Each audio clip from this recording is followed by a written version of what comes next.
Welcome back to Radical Bowling. My name is Jason Robarge, and today we're going to be reviewing the new Radical Zigzag. The Zigzag will be out by the time this video comes out, so please check your local pro shop for them. The ball itself is a hybrid cover stock using HK22 from Brunswick. It sports a 2.501 in 15-pound RG, 0.047 differential, and a 0.015. Today, I put a 50 by 5 1/4 by 50 on this bowling ball. I wanted to get something that reads a little bit later down lane.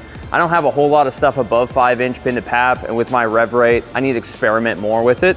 So this is the first time really going above and beyond that 5 1/4 inch, especially on an ASIM like this. The ball itself was developed by Radical to be kind of their kind of transition, bigger ball. It does sport a 0.015 intermediate differential. When you guys look at intermediate differentials, there's kind of like 2 or 3 different categories of them. Typically, you have the low intermediate differentials around the 0.008, which is the minimum by USB-C to be marked on the ball, to like, 0.013, 0.015, somewhere around there. Those are gonna be like your most versatile kind of ASIMs.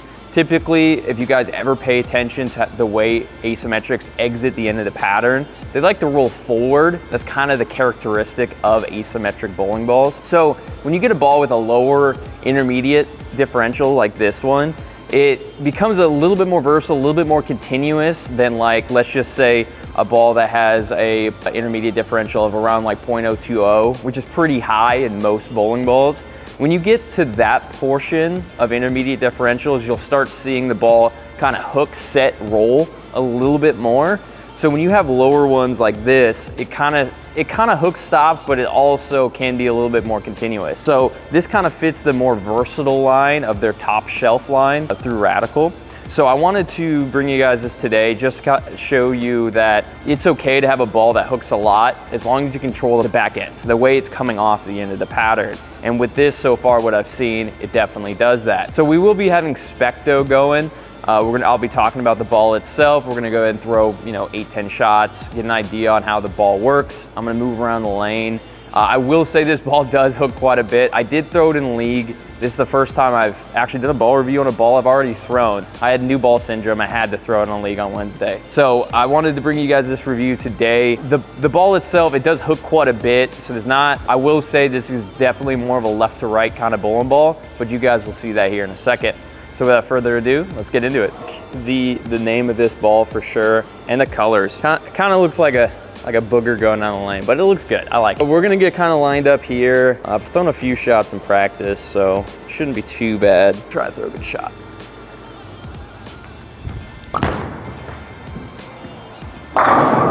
So with that one, as you can see with this bowling ball, it's still an asymmetric. So when you guys watch this ball review today, I want you guys just think of asymmetrics and symmetrics. When you get asymmetrics like this, or any big block asymmetric in general, what you're gonna notice is it's gonna hook stop on the back end. You can kind of help control the pocket a little bit more. Now, most ASIMs do have very big weight blocks in them, unless you're talking about like the NV Tour or some of the low diff asymmetrics out there. So pay attention to the way it comes off the end of the pattern. This ball definitely likes to hook stop, but I will say it's very clean, especially with that 5 1/4 pin to pap I put on it. Increase the RG a little bit more. It has a pretty quick transition zone. I wouldn't say it's skid flip, but it's definitely not like dead banana shaped smooth. So keep that in mind if you guys do purchase this ball. It's gonna be used, depending on your bowling style, probably a little bit more like a left to right bowling ball than a front to back. Especially with the HK22 additive, it definitely cleans out the front half of the lane and stores a lot of energy for the backs. All right, so that one, God, I barely was paying attention. Probably went through about 20 to 8. Struck well. I threw it in Wednesday on top of a bunch of traffic. I was able to throw it all 3 games, but I was very deep by the end of it. Definitely some new ball syndrome there. I could have changed, but go ahead and throw another good shot.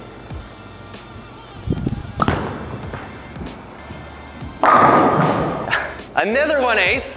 All right, so that was a pretty good shot.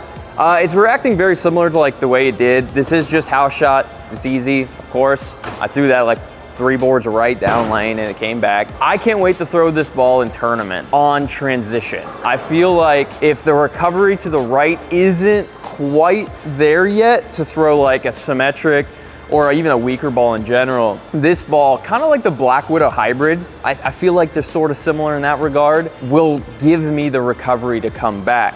Now with that longer pin to pap that I have on this ball, it definitely pushes it down lane. It's a little bit cleaner through the fronts than the Black Widow. The Black Widow is a little bit smoother when it does transition, I feel like. A little bit slower in that regard. This definitely is a little bit sharper, but the way they come off the pattern is pretty similar in the regards that it comes off the pattern pretty flat, like going through the pins, pretty straight back. So go ahead and throw another shot. Hopefully the same one, honestly. I'll take an 8-pin all day. What I had to do on Wednesday when it did get pretty deep, I will say I kind of ran out of some room. I did have to manipulate the ball quite a bit as far as getting around it, making it store a little bit more energy. Wheeling the whole lane with an ASIM, sometimes, I mean, it worked just fine, but on the other hand, you do have the likelihood of burning up, and I did get that a little bit on Wednesday. So, see what this does. All right, sent that one right, came up the back of it a little bit.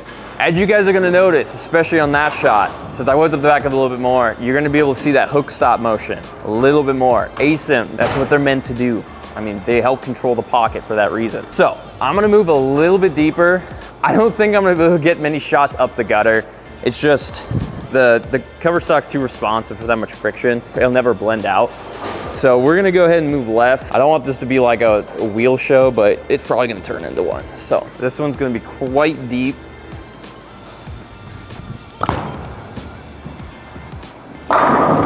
One thing I did notice about certain bowling balls, some bowling balls really like to throw pins high up in the air, which isn't necessarily a good thing. Especially like the new hammer really likes to throw them left to right, keeps them low for whatever reason. And I would love it if you guys told me, had some insight on why certain bowling balls will kind of throw the pins up or spread them out left to right. But we definitely want that left to right spreaded motion just because pinning reaction. I mean, it definitely helps. So that one I got pretty deep on. I'm gonna probably go ahead and try to throw the same shot. What I had to do on Wednesday was really start getting around it. So I'm gonna go ahead and try a couple shots with that today. But really, I just wanna show the versatility of this ball. Again, in the intermediate section, when you have like a mid-intermediate, which this is like a higher mid, they can be pretty versatile in that way. When you start really getting into those high intermediate diffs, you're really gonna see that hook stop motion. And they're not gonna be versatile, it's just they're gonna be more dominant as far as the hook stop motion. So you guys can kind of keep that in mind when buying your next ASIM. This one I'm gonna try to get around it. I just want some more continuation. Like that one kind of hook stopped and rolled forward, and it struck, it's fine, but I want a little bit more continuation. All right, so as you guys can see there, I definitely got it in a little bit, you'll see on the spec though, but it drove more. It did still like hook stop, but since I did get around it, I had a little bit steeper entry angle, and I left the 4-pin. So, all right, let's go ahead and throw a couple more. I'm gonna move back right a little bit. I'm gonna see if I can kind of go up the lane a little bit. Nope. Yeah, it's really hard here. I need to bowl more sport shots. There's so much friction on the right and down lane at center bowl that quick responding balls like this, especially for a heavy-handed person like me, can sometimes get you in trouble. It didn't get me in trouble on Wednesday, but I definitely had to play a different part of the lane than I'm not typically playing most. Definitely a high-end bowling ball. Versatile, but high-end. Move back right a little, left a little bit. Hook. Sent it right. Where it fits and who can throw it. It definitely fits that transition kind of bowling ball on heavier oil. If you're still struggling with some recovery right, like it totally hasn't broken down and you can't bump it off anything as much, you can use a ball like this because the core will kind of help it bring it back a little bit. And also the HK22 is very responsive. So especially with the Black Widow, and I feel like this is the most similar to the Black Widow, honestly, if I was gonna be comparing Brunswick balls. So you can use it, obviously you can use it on fresh, it'll be fine, it's gonna hook plenty.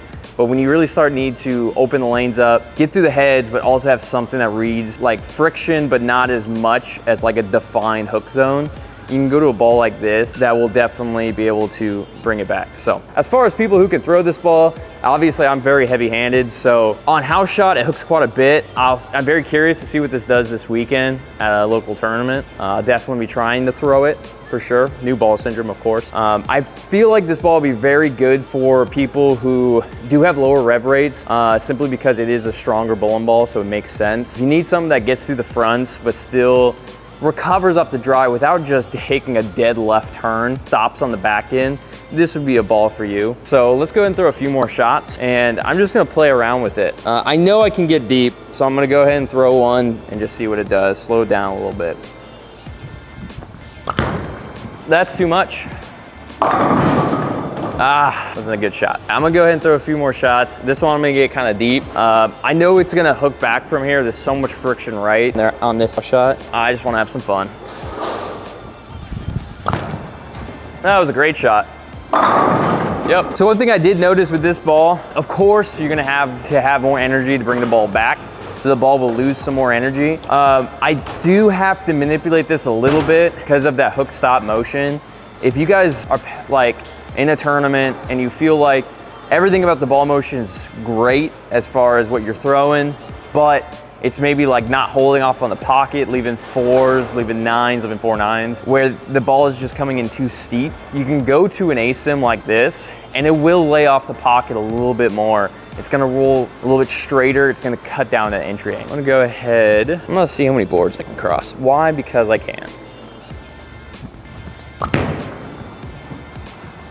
All right, so it hooks. That's the definition of hook right there. It's where this ball doesn't fit, probably more of a up the lane. Unless you have like lower rev rate or like a tweener, of course, you can probably play up the lane with almost anything, but this ball definitely likes to take a little bit harder angle when it does transition, and it does lay off. Of course, it's an ASIM, but it does transition relatively quick. If you guys do want to kind of calm that transition zone down, have it blend a little bit more, ask your pro shop operator to, of course, get your PAP, but increase that val number using dual angles, and that will help slow that transition zone down a little bit more. Increasing pin to pap too can help with that. Let's do this. Ace, where do you want me to throw? All right, so you want me to go up 10? All right, dead arm it is.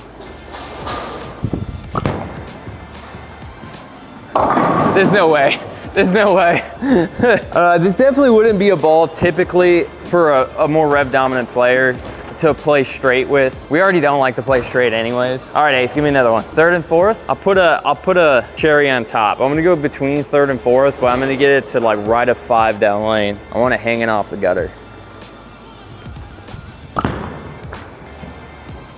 Oh, all right. So I just wanna have a little bit of fun, why not? So the zigzag, so far what I've seen, it definitely fits that clean, asymmetric transition ball, I feel like. Things I really like about this ball is the recovery. I feel like I can just get the ball right and it's going to come back, at least on the house shot. Obviously on flatter patterns, maybe more oil, I'm gonna have less miss room because house shot. Some things about this bowling ball that I am surprised about is honestly kind of how strong it is.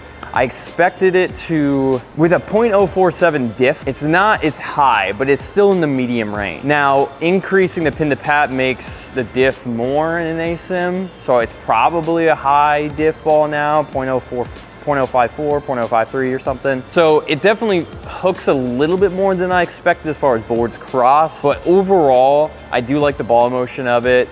Will I be able to throw this all the time in league? Maybe, depending on who I'm bowling with. There's a lot of rev rate on the pair. But for the most part, I know that I can go to this ball when, you know, maybe my symmetrics just don't have enough core to make that corner a little bit, and we just need that asymmetric flip to really get it transitioned. I feel like I can go to something like this and kind of create that motion, kind of create that miss room for me with the bowling ball. So with that said, that's basically a review of the Zigzag. I do like it. I'm a massive Radical fan. Of course, I'm staffed with them, and any ball that they come out with, I'm very excited about. I think that from a bowling nerd perspective, Radical does a phenomenal job nerding out, telling us all the information, and really just engaging with the community about what the numbers are behind the round rocks we throw. Please remember to like, comment, subscribe. I really enjoy doing these videos, especially ball reviews, new ball syndrome all the time. I love it. Let me know what you guys think of the videos so far, any tweaks we need to do. We're having a great time. Our goal was 1,000 subs by the end of the year, and we blew that out of the water. So thank you very much from Ace and I. We definitely appreciate it. All right, with that said, my name is Jason Robarge. I'm Rev Bowling. Much love. Peace.